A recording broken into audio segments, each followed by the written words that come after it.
Hello, guys. I'm going to be discussing a trade idea in CYTK. Today is 1/15/2024.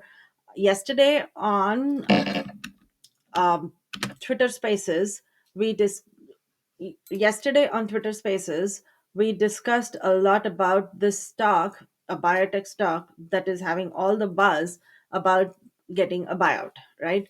Novartis tried to buy it. There was a deal, and that fell through, and now Amgen is interested in it. So we discussed a lot on Twitter Spaces about this trade, about this stock, and where it can go, where it cannot go. And based on the information given by a doctor on Twitter Spaces, it seems that 120 may be the max that it can go to, or it can get bought out.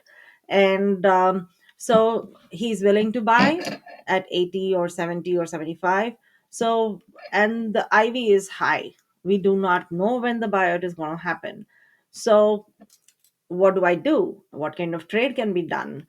And how can we use capital, be efficient with the capital that we use for this kind of speculation?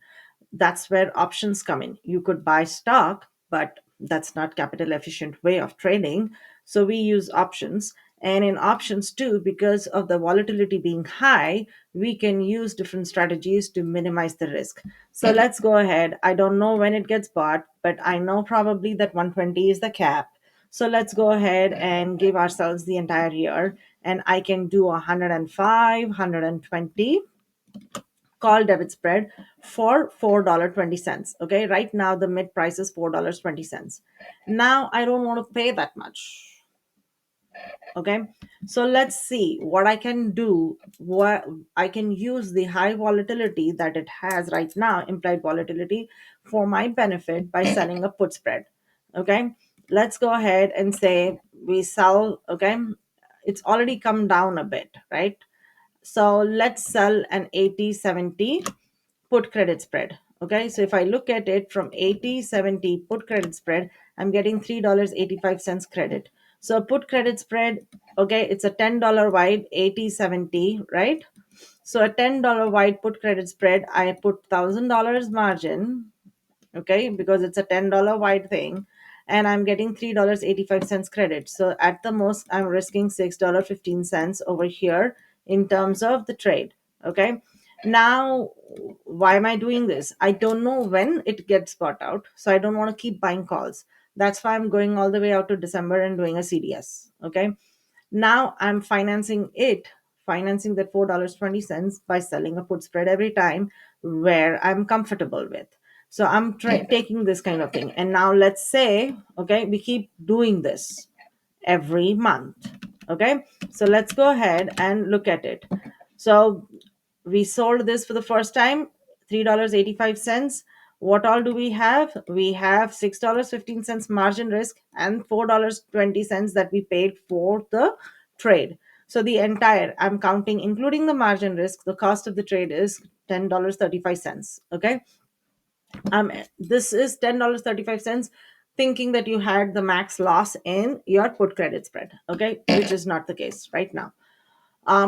So now let's say there are 340 days to December expiration. Every 30 days we sell a 80/70 put credit spread, or we use strikes where I get $3 credit, okay, at least. So I can theoretically do 10 to 11 times put credit spread I can sell. Okay, which means I'm getting $3 credit. I'm doing it 10 times for the entire year. I'm getting $30 credit, which is $3,000, right?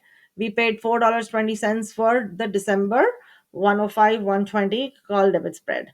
So I'm getting, okay, the 385 in the beginning, and there's 10 times that I sold, that is 3,000. A total of credit I'm receiving is 3,885 credit receiving.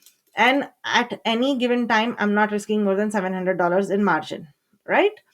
And of course the 420 that we paid. So now let's see, suppose all the trades work except the call debit spread.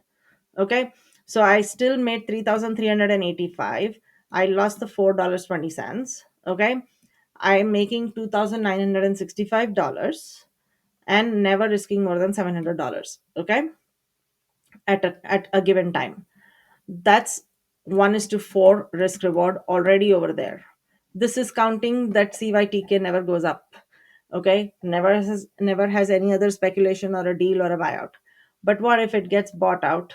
Okay, or there is another speculation and it again runs, which means that my call debit spread will also be highly profitable.